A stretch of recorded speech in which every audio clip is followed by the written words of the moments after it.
You disagree with that? And I'm sorry. First, let me throw out the caveat though that Erik Ten Hag, I presume, knows Cristiano better than you or I do. Yeah, and he knows how Cristiano's going to react. And in this situation, that is the most important thing, right? Yeah. If is he going to take it worse if I leave him on the bench, or is he going to take it worse if I send him off? I'm going to assume he takes it worse if you send him on at 4-0 down or at 6-1 down. I'm going to assume. Yeah, that's maybe. I fully understand that, and I back Ten Hag at least on that one. Yeah.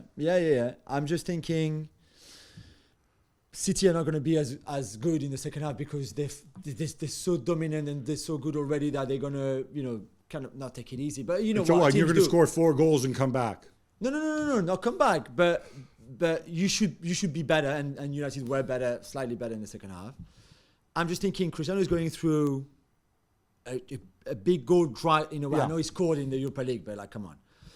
We saw that with Portugal against Spain when he missed all the chances. Not a good game in the Nations League. I just wondered. I mean, I understand. I get the point. I get your point. You made it really well. I get Ten Hag's point, and maybe that was what Cristiano wanted, not to come on. Maybe. I don't see it as a lack of respect if you bring him on and he has a good 30 minutes or a good 45 minutes where he gets game time, where he scores maybe 1, maybe 2, even if it's just a pen. I don't know. He would have taken that Martial penalty. And maybe the confidence comes back. I don't know. You think Cristiano's lacking in confidence? No, sorry? You think Cristiano's lacking in confidence? Yeah, massively. But I think you could see on his face, you could see in his body language. He's late, half a second. But even the game he scored against Sheriff, you could see it, that he lacked confidence before the penalty.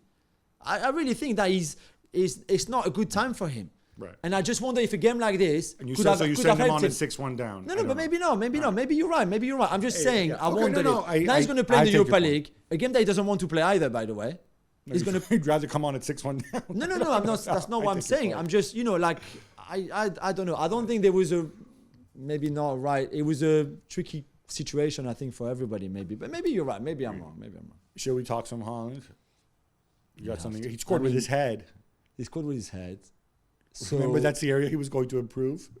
I mean, I think the stats. To be fair, he was out jumping Christian Eriksen there. Yeah, exactly. I mean, again, marking and stuff. I mean, the best one is the De Bruyne pass and how he extends his leg to hit it. And Varane is injured, and I don't think Varane can react really the way he would have liked to do. But it's an incredible goal. His run and everything. And 3 hat-trick now in 8 games in the Premier League.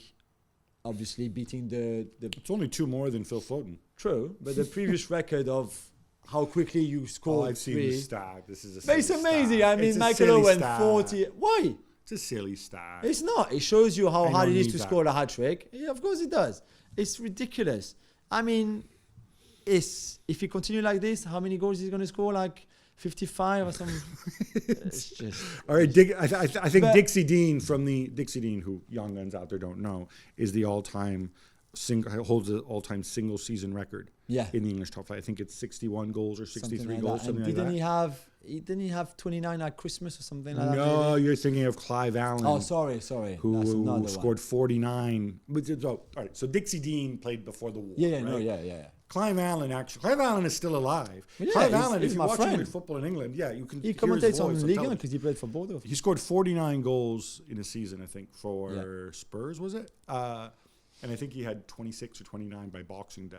Yeah, this guy's up to 17, something stupid already, like that. Yeah, something like that. Anyway, I mean, it's crazy. The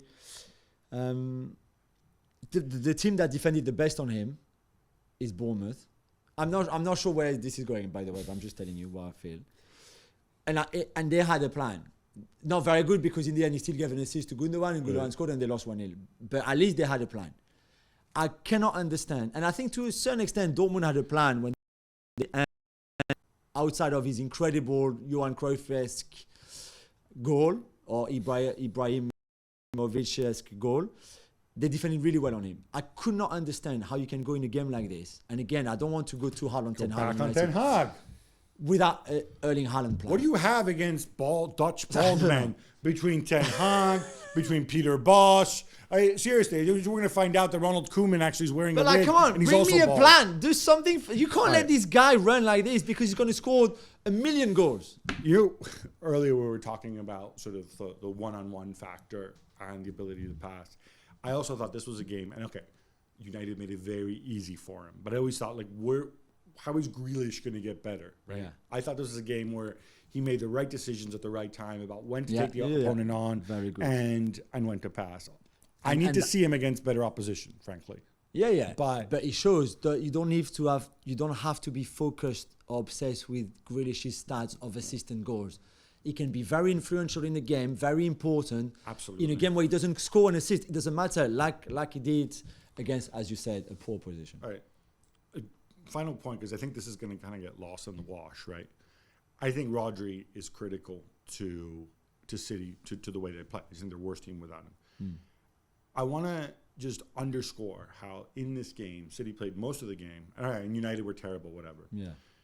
With Akanji, who I believe was making his first start and who's coming off a terrible season, first league start, was coming off He played against Dortmund in the Champions League. He was coming off, or maybe second. He's coming off a terrible season last year at Dortmund.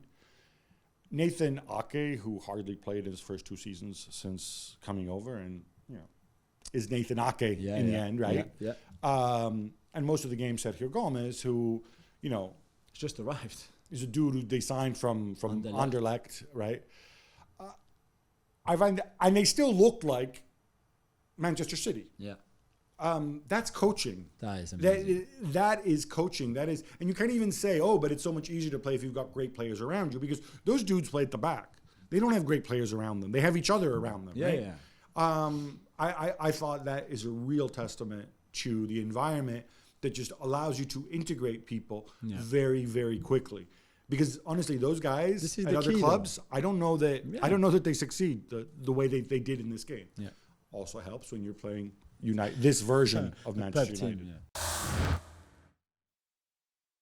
Thanks so much for watching ESPN on YouTube. And for more sports highlights and analysis, be sure to download the ESPN app. And for premium content and live streaming, subscribe to ESPN Plus.